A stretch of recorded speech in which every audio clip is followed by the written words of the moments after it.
қадірлі күн достар, менің арнама қош келдіңіздер. Сіздермен толқын. Мен бүгін сіздермен шайға өте дәмді, жұмсақ, үлпілдек болып шығатын алма джемі қосылған булочкалардың рецептімен бөлісемін. Дәмі өте керемет болып шығады. Видеоны соңына дейін қарап, менің арнама қолдау көрсетіп кетіңіздер. Ыдысымызға 400 грамм жылы сүт құямыз.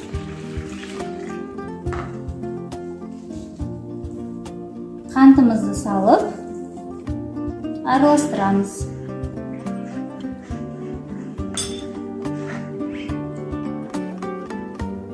Бір жұмыртқа саламыз.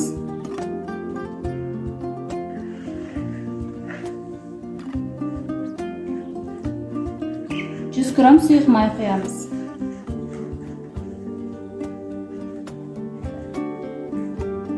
Екі шай қасық құрғақ ашытқы саламыз. Жақсылап араластырамыз.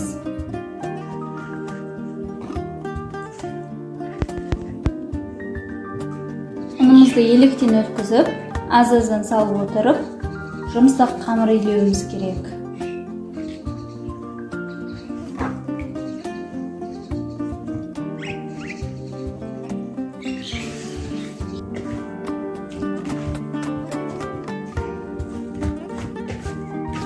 Осындай өте жұмсақ қамыр илеуіміз керек, қолға жабысатын, жұмсақ болу керек. Қамырды ыдысқа салып, қақпағын жауып, 1,5-2 сағатқа жылы жерге бетін жауып қойып қоямыз. Қамырымыз ашыды. Енді үстелімізге түсіріп аламыз. Көлеміне қарай 5-6 бөлікке бөлеміз.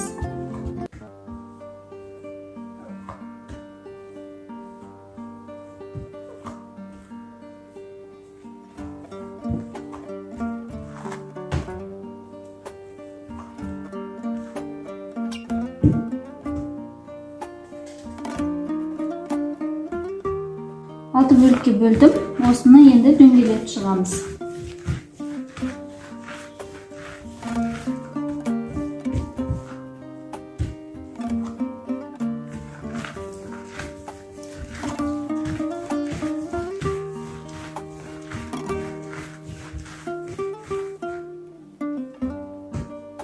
Рөлін алып жаямыз және қалғандарын бетін сүлгімен жауып қоямыз.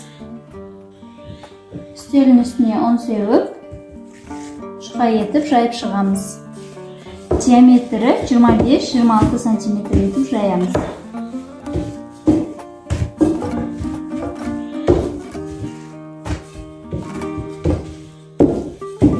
Қамырымызды жайып алдық, енді теңдей етіп 4 бөлікке бөлеміз.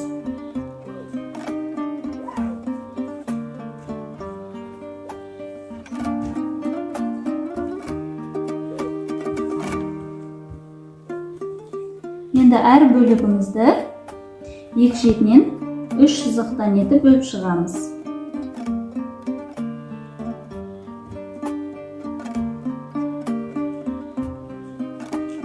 Бөліп шығамыз.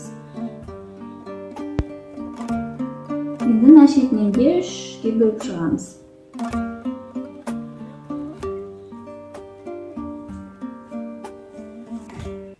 Ортасына джемді салып шығамыз. Төменгі жағына көбірек, ортасына азырақ саламыз.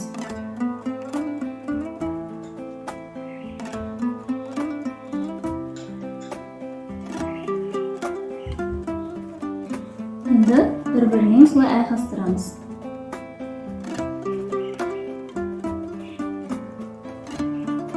Екінші бетінде осылай қоямыз.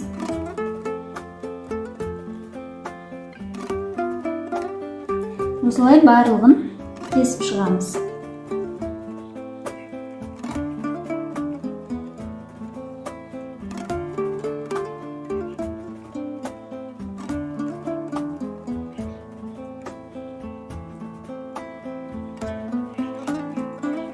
Ортасына джем саламыз.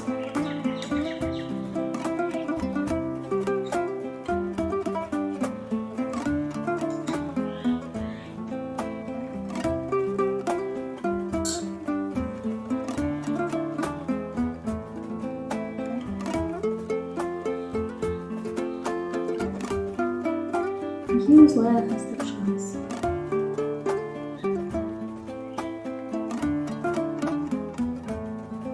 Барлығын түйіп болдық. Енді бетін сүлгімен жауып, 5 минутқа көтерілгенше қалдырамыз. Булочкаларымыздың бетіне бір жұмыртқаның сарысын бүкіл жеріне тегізіп жағып шығамыз. Осы кезде пешті алдын ала қыздырып қоямыз. 180 градуста толық қып-қызыл болып піскенше пісіріп алатын боламыз. Егер пештеріңіз қатты қызатын болса, 160-170 градуста пісіруге болады.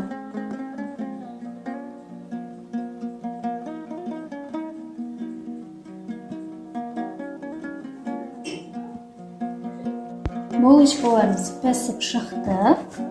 Жұмсақ болып піскен.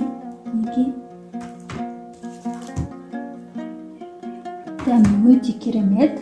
Енді қалауыңызша бетіне қант ұнтағын сеуіп сәндесеңіз де болады.